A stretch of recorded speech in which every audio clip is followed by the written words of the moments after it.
stop the sun from shining.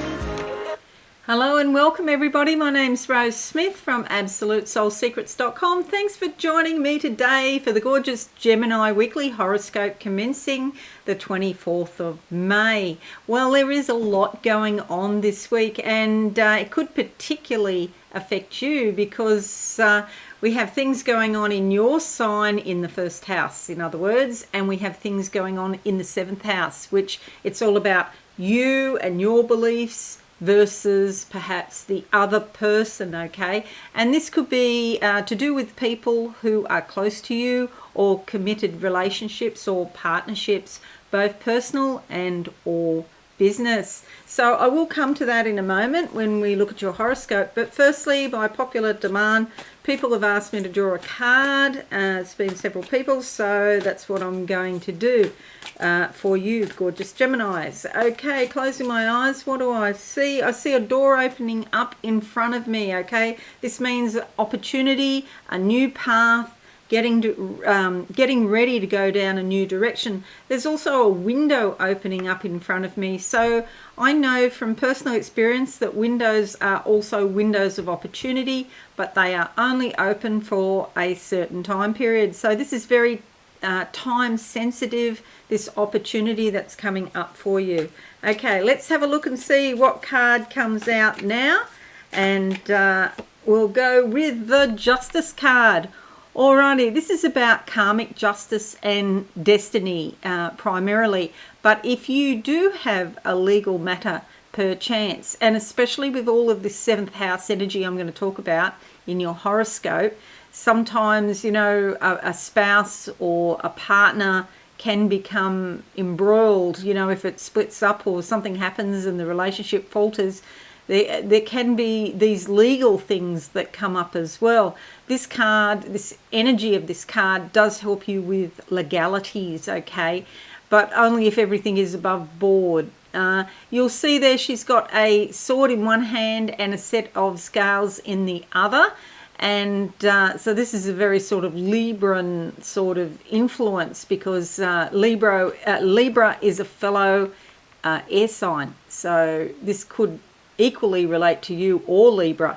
And that set of scales is about weighing things up, weighing up the evidence. But because she's got a blindfold on there, she cannot see clearly what the evidence is. But luckily for her, there is an owl on her shoulder that whispers intuitive thoughts into her ear. So that way she can pick up what's really going on.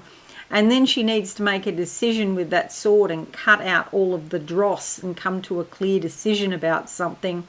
It's important that that decision is grounded in practical reality, which is why she's got her bare feet there on the ground, and action is taken, which is why there's a lot of red in that card as well. So this is a positive influence for you, Gemini. If you don't have any legalities, just know that karma is operating as it should. And that's with both positive and negative aspects, okay? So don't think that karma is always a bad thing because sometimes it's rewards coming back from good deeds you've done in the past, not necessarily even in this life, okay? It can be past lives that come back as well. Alrighty, so let's have a look now at your horoscope for the week.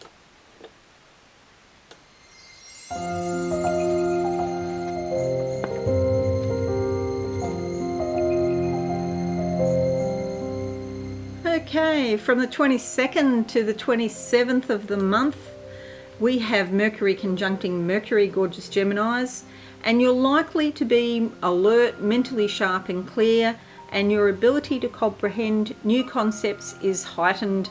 You can express your ideas very well, and you're also likely to have high intellectual curiosity. It's a great time to make plans and strategies, or maybe begin a course of study, but do it now because soon Mercury will be retrograde and it'll be full on. We're already in the shadow period, so if you have any important decisions to make, perhaps if you can't do them right now, make them later when Mercury turns direct. I'll talk more about that in a moment. 25th to the 27th sees a lunar eclipse. It's a flower supermoon, in your 7th house of important partnerships, okay, and those really close relationships. And these need your care and your attention right now. So it is a great idea to devote some time to the people close in your life.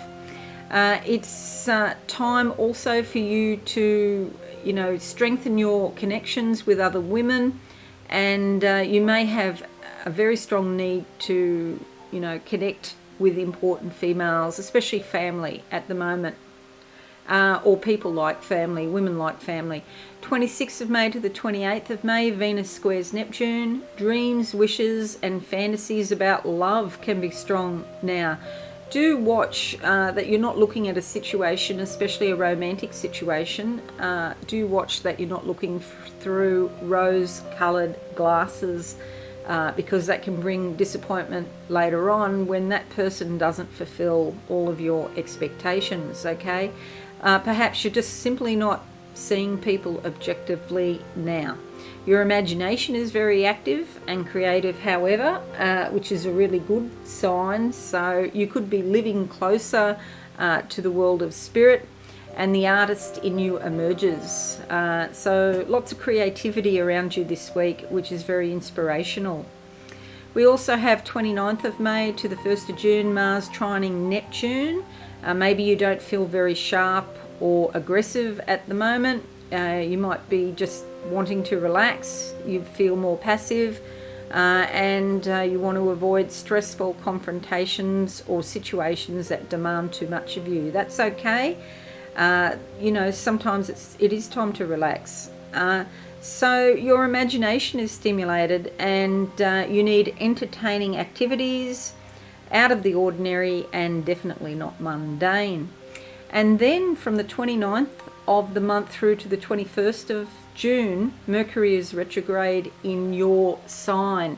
Your sign, the first house, is all about you. Where do you want your life to go? What are your main plans? What's the direction of your life? Do you want to change jobs or relationships or relocate? All these sorts of questions. What is important to you? But with Mercury retrograde, do watch for confused thinking. It's not a great idea to make an absolute decision now about these things. Just maybe think about them and wait till Mercury turns direct.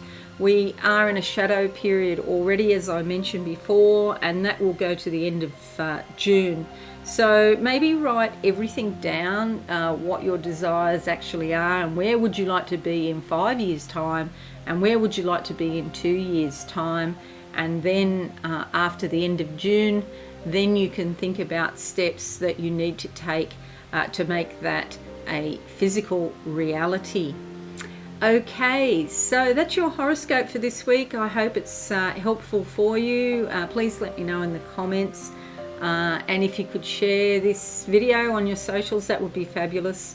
Or leave a like. If you're new, subscribe and be alive. Sit back for a minute or so and listen to this beautiful music. Okay.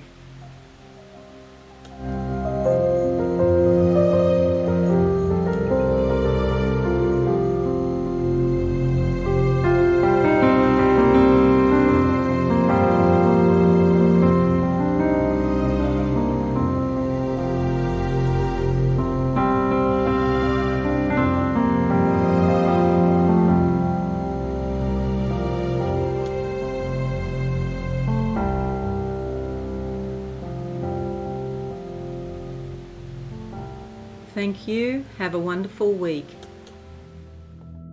Thanks so much for watching. Please visit my website absolutesoulsecrets.com for all things spiritual. Have a lovely day.